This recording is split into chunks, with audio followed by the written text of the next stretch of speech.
Just very quickly, I don't want to take too much more time, but I thought it might be instructive to just put kind of one of our typical wind development process charts up on the screen here, because I think it's fairly reflective of the development process for just about any developer, be they solar, wind, or otherwise. In our model, as I mentioned, we have this local partnership approach. So we'd sign a letter of intent with a local partner. We'd run a tremendous amount of desktop feasibility analysis and actually on-site wind measurement before we would recommend to that partner and to our own board that we enter into a partnership agreement on the project. So that feasibility period can take the better part of 9 months in some instances. But once that partnership agreement is in place, our local partner typically starts to work on any additional land leases in the area surrounding his or her land that need to be locked up. Interconnection is the big deal in U.S. wind right now, and we would quickly get the project into the queue for what could easily be a 2-year or more process.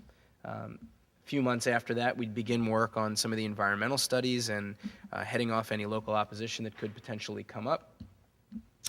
We would also develop relationships with the utilities in the area, and later in the project lifecycle begin working on a power purchase agreement.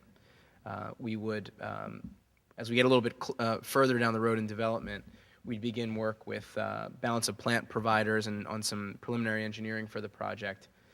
Turbine supply a year ago was sort of the big deal, whether or not a developer could get turbines. That dynamic has kind of flipped on its head, so you don't need to lock up your turbines nearly as far in advance as you once did. But as the market comes charging back, I suspect that dynamic may be one of the first to change. Construction finance you'd begin working on about a year in advance of operations, and then you'd have about a 6-month period of construction before you'd go COD.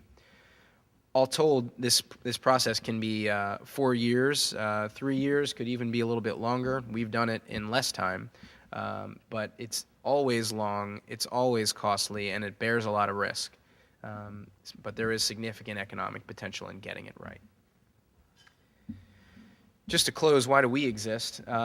What we find a lot of time is these local landowners who have begun work on the land aspects of developing a wind farm or who have installed a Met tower hit a point in the development cycle, and this x-axis here represents the different stages of development or the percentage completion of development.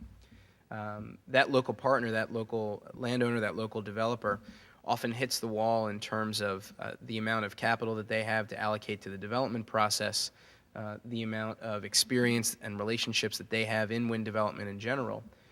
That's at the beginning of the green circle.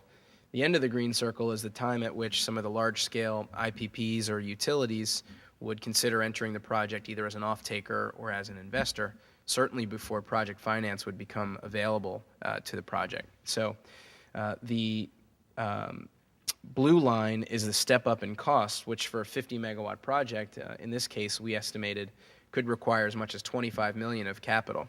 So the blue line is only barely stepping up in that middle part of the process there. But that $1 million that it steps up to, that it requires to put forth the development efforts, is a lot for a lot of the local partners who we come across. That's where OwnEnergy steps in and really carries the project through that crucial stage of development. That's all I have for today. Thank you so much, and look forward to your questions.